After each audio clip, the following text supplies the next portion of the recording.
Good morning and welcome to this series dedicated to the remembrance of the soul of Brahma Kumaris Mama. Mama was an outstanding yogi, someone who is aware of the presence of God, someone who is appreciating and recognizing the value that the Supreme Soul, the Almighty, is bringing in the life of the human soul.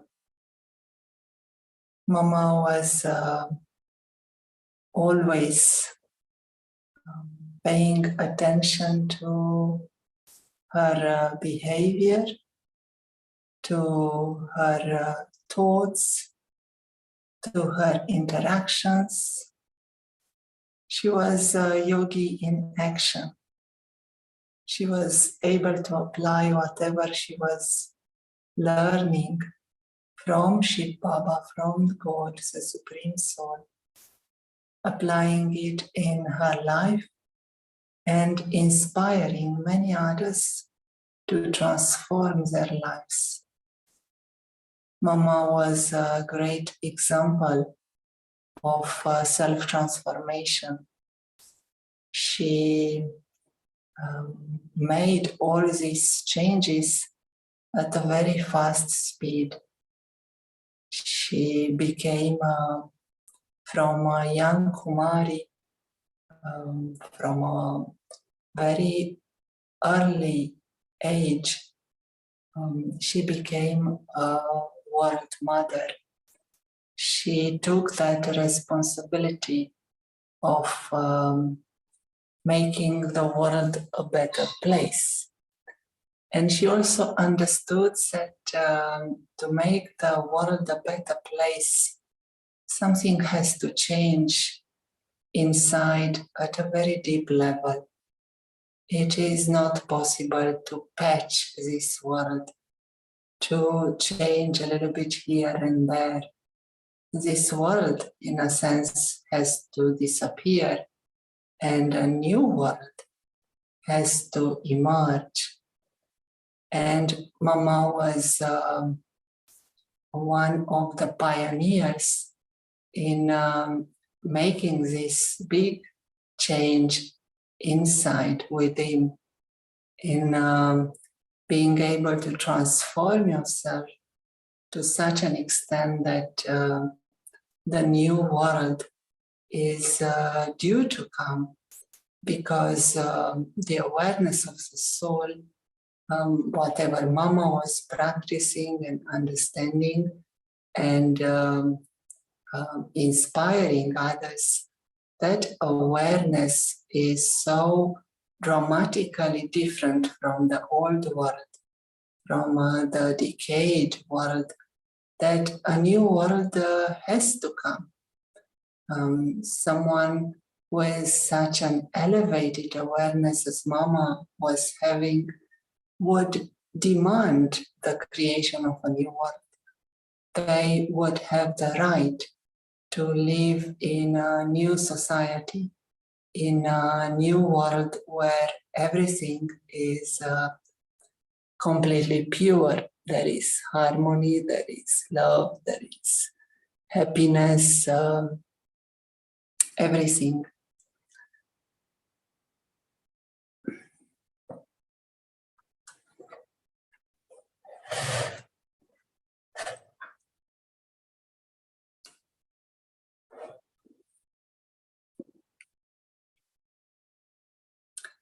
So in this series, we are understanding and explaining some of the classes that Mama was giving. Mama was a brilliant teacher and someone who has developed a very profound understanding of God's teachings. And this is a class from 1959. And in this class, Mama is speaking about the bodiless stage. Bodiless stage as being the most elevated stage. There is no stage that is higher or more elevated than the bodiless stage. And this bodiless stage is not when you are in the awareness of the body, not when you are in the awareness of your subtle, pure emotions, but Mama explains it's in the awareness of being incorporeal, incorporeal without a body in the whole. Souls are the residents of the soul world, and the soul world is an incorporeal world, is a world beyond matter, beyond time, beyond space, is a world where God, the Supreme Soul, lives. And here there is no concept of time, of space, or of matter. There is no concept of the body, of the organs. Whatever we perceive now through these organs in the soul world, in the home, is not available, is not the law in that world to perceive or to act or to experience even. So being in the bodiless stage, Mama explains, is the highest stage, is a stage that is most elevated, and it is this stage that makes us to be in the presence of God. And Mama says the method for bodiless is to sit with the Father. You don't need to do anything. Just come and sit with the Supreme Father. Come and sit in the lap of the Supreme Parent, just like a child would go and sit in the lap of the parent when they have any issue, any conflict, or when they are upset with anything. They would just go and sit in the lap of the parent. And same method is here when we understand that the soul is a child of God. I, the soul, am not God, and God is not omnipresent. God is not present in everyone, or present in the air or in the nature.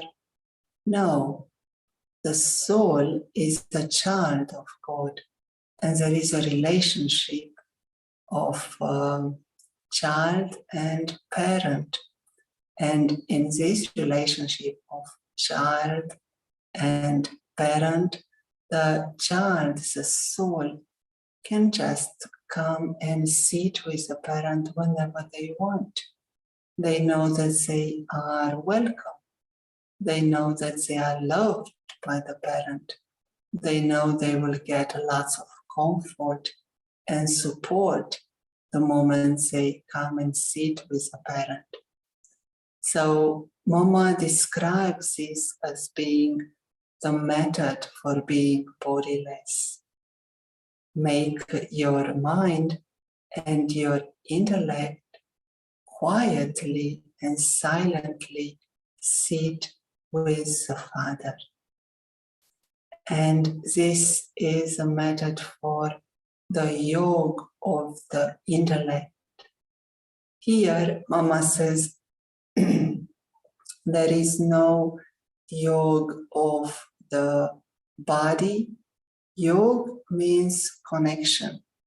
And one may think that you can have the yoga of the body, you can have the yoga of the feet, you can have the yoga of the breath, of the drishti of the vision. But Mama says here, there is a matter only of yoga of the intellect, called Buddhi Yoga. So it is a matter of the intellect connecting and being in the presence of the Supreme Soul.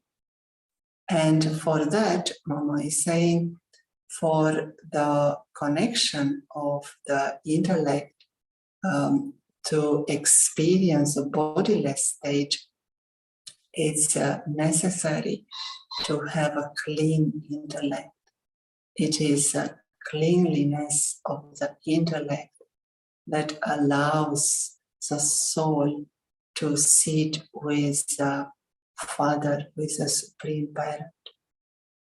When the intellect has any type of rubbish in it, then it will not going to be able to fly. And Mama describes the bodiless stage as a stage of flying. It was through the body consciousness, by identifying ourselves with the body, by thinking that we are the body, by taking this role seriously and putting our name on the role, on the job, on the house. With this body consciousness for a very long period of time, we have created a burden of sin.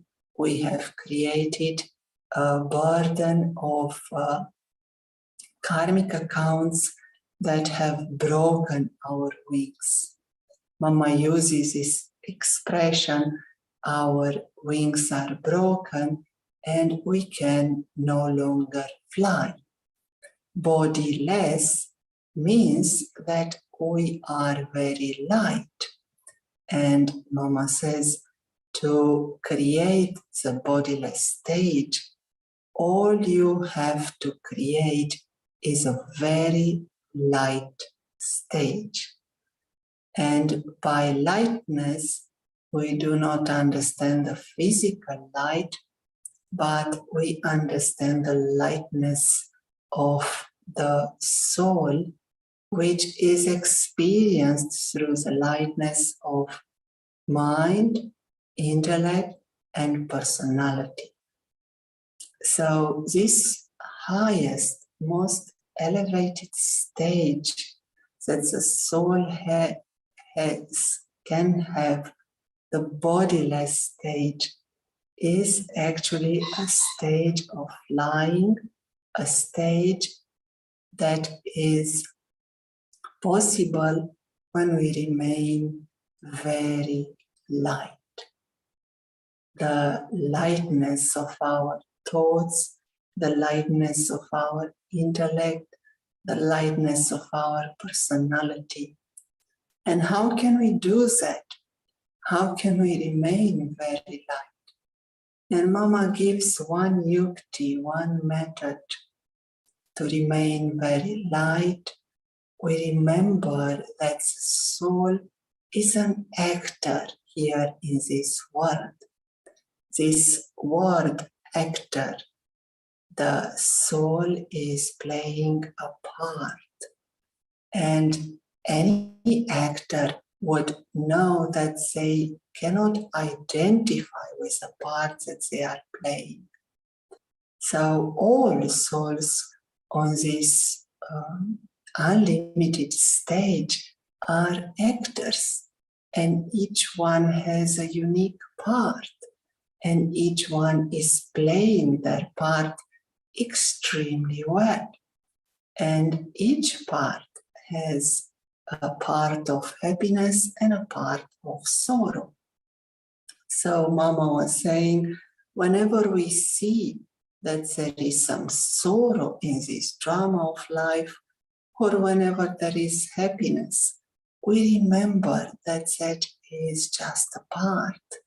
If anyone does anything wrong, if a mistake has been done, then we remember there is a part. And behind that part, there is an actor. The actor, the soul, as that original qualities of the soul: peace, love, truth, purity, happiness, wisdom, regard, joy. All of these are eternal qualities of the soul. And when we remember that each soul is an actor, we remember that whatever they are playing is not their original identity. It's a role. And their original identity is one that is lovely and it is loved by all. So by applying this knowledge, we are able to remain very light. And with this stage of lightness, we are able to be bodiless. And bodiless means sorrowless, without any drop of sorrow, without any drop of body consciousness. There is no thought that I am this body, or I am this role, this name. I do not identify with a part. The soul is observing that part. The soul remains detached and aware. So Mama explains these methods, and she also explains that in the company of the Supreme Soul, in the company of the Father, we become that original personalities.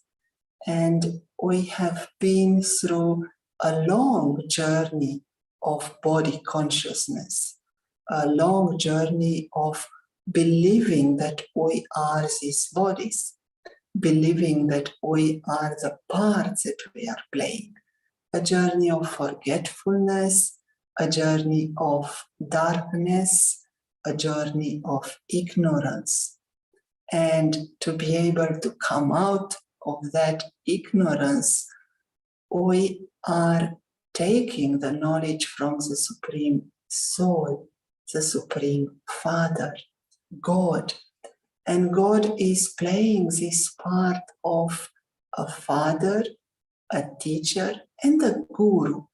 The role of the guru is to take you back home. It is a time now for the actor to take off the costume and to return home. So God plays this part of the guru that is teaching the soul how to return back to that incorporeal home, that bodiless home that is eternal, it is divine, and it is incorporeal. There are no physical elements in that home. We cannot describe it as having a certain space or size or dimension, or even saying that it's beyond the sky, beyond the sun and the moon. It's still physical language, whilst the home of the souls is completely non-physical, is incorporeal, is without any perception through the organs of the body, is bodiless. And bodiless also means viceless, egoless. So in our original personality, there is no drop of ego, there is no drop of vice, there is complete purity, complete peace, complete love and happiness.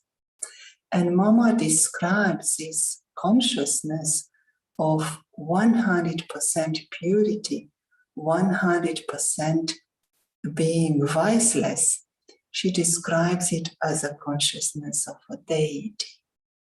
A deity or Deuta or goddess means someone who is angelic, someone who has no resemblance with the human beings. And humans are good, but humans are in duality, and deities or angels are beyond that duality of good and bad. Angels and deities are viceless.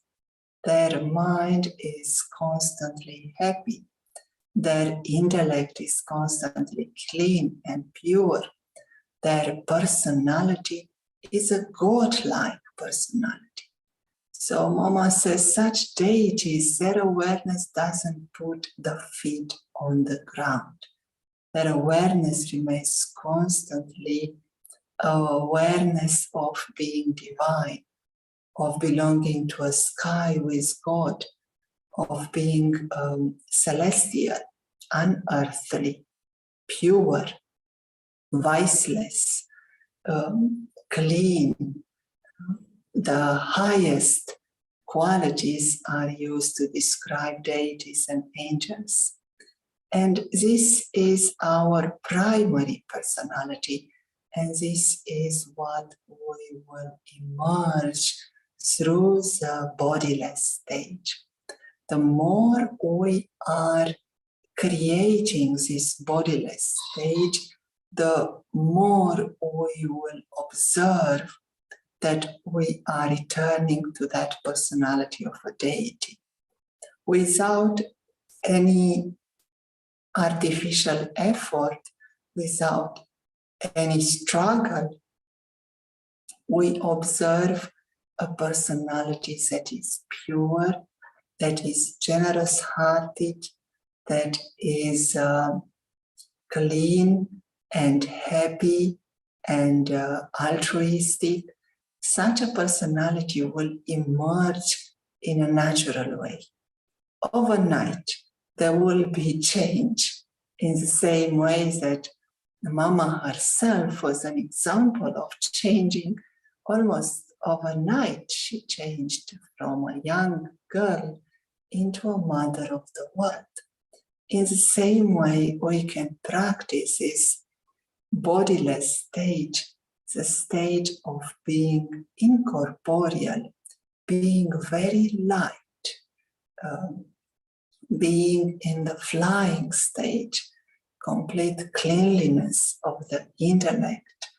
By practicing this stage, we emerge our original personality. We emerge our original personality traits. These personality traits of unlimited happiness, of being in harmony with everyone else, having huge regard for each and every soul and for nature. This is a perfect personality. This is a perfect human being, which we call a Deuta, a deity, someone who constantly gives, and has no thought of taking anything. There is no desire in the consciousness of a deity. So these were the main points that Mama was speaking of in her class about the bodiless stage, and how by keeping the company of the Supreme Father, Mama says the method is come and sit in the lap of the Supreme Parent. So let us do that for a few moments, making the senses silent and the mind is silent. and through the divine intellect, the soul comes and sits with the Supreme Father.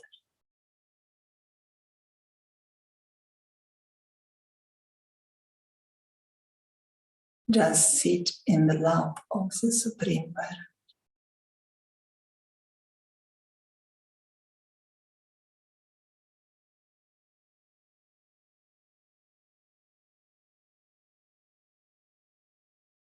And experience their love.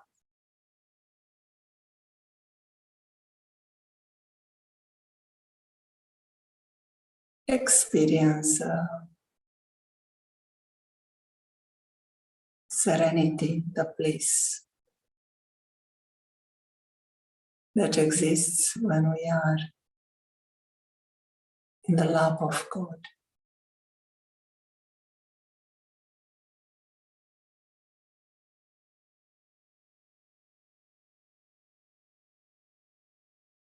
Thank you for listening. Goodbye.